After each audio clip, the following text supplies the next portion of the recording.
Breaking news. The North Atlantic Treaty Organization has acknowledged that the war in Ukraine is a war for NATO expansion. It was said that the American people were kept in the dark and fed manure by their government during the disastrous Vietnam War. Daniel Ellsberg, a hero, courageously released the Pentagon Papers, which exposed the persistent U.S. government deception about the war. During the Ukraine war, half a century later, the manure piles are even higher. The war in Ukraine was unprovoked, the New York Times preferred adjective, according to the U.S. government and the ever-obeisant New York Times. To rebuild the Russian Empire, Putin allegedly invaded Ukraine thinking he was Peter the Great. NATO Secretary-General Jens Stoltenberg, however, made a gaffe in Washington last week by inadvertently revealing some truth. Stoltenberg testified before the European Union Parliament, laying blame for the conflict squarely at the feet of the United States and its determination to expand NATO into Ukraine. Read on for some eye-opening quotes from Stoltenberg. Background. In the fall of 2021, President Putin declared that there would be no further NATO expansion, and he even sent a draft treaty that they wanted NATO to sign promising this. That's what he communicated to us. It was also a prerequisite for refraining from invading Ukraine. Obviously, we didn't put our names on that. Quite the opposite occurred. He insisted we write in our pledge not to expand NATO. It was his suggestion that we introduce a B, or second-class, membership tier for countries in Central and Eastern Europe that had joined NATO after 1997, effectively removing our military presence there. That's why we said no. So he went to war to stop NATO from expanding into his territory. He actually possesses the polar opposite. Putin fought a war to destroy NATO. To restate, Putin fought a war to keep NATO from expanding into his country. Professor John Mearsheimer, myself, and others have been labeled as Putin apologists when we have made similar arguments. Many prominent American diplomats, such as the late, great scholar-statesman George Kennan and the former U.S. ambassadors to Russia Jack Matlock and William Burns, have voiced grave concerns about NATO expansion into Ukraine, which these same critics choose to either ignore or bury. Former U.S. ambassador to Russia and current CIA director Burns authored a memo in 2008 titled, "Niet means Niet." Burns wrote Secretary of State Condoleezza Rice a memorandum explaining that Putin wasn't the only Russian politician opposed to NATO expansion. The memo was only made public after it was leaked. If you didn't tell us, we wouldn't know anything. Russia's opposition to NATO expansion is puzzling.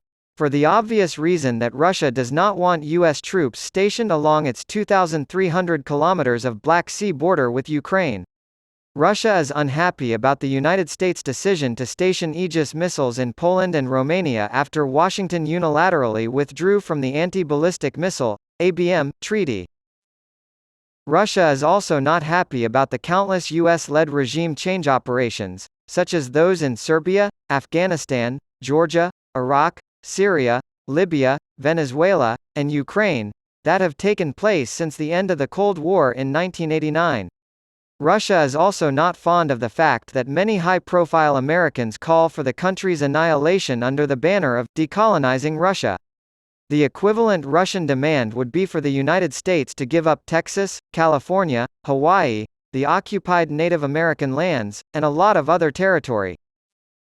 The pursuit of NATO expansion was widely understood, including by Zelensky's team, to be a recipe for war with Russia.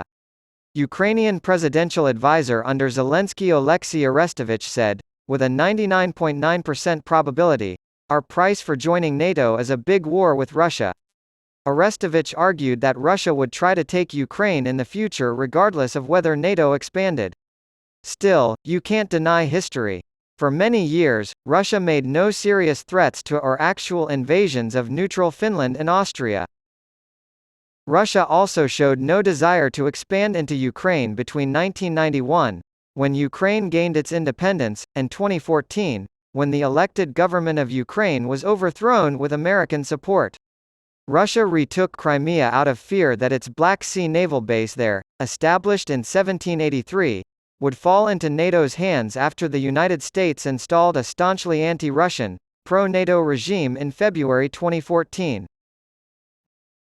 Even then, Russia never demanded any additional territory from Ukraine beyond what was necessary to implement the UN-backed Minsk II agreement, which mandated autonomy for the predominantly Russian-speaking Donbass region.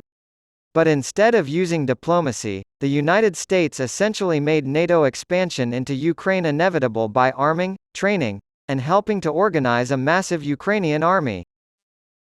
Last-ditch effort. At the end of 2021, Putin made a final diplomatic effort to prevent war by submitting a draft US-NATO security agreement. The removal of US missiles from their positions near Russia and the end of NATO expansion were the central points of the proposed agreement.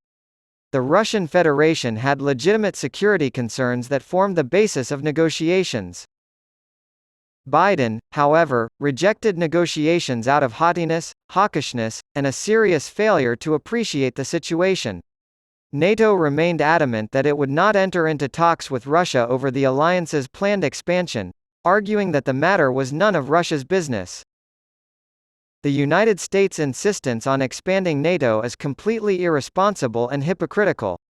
Since the Monroe Doctrine of 1823, the United States has made it clear that it objects to being surrounded by Russian or Chinese military bases in the Western Hemisphere.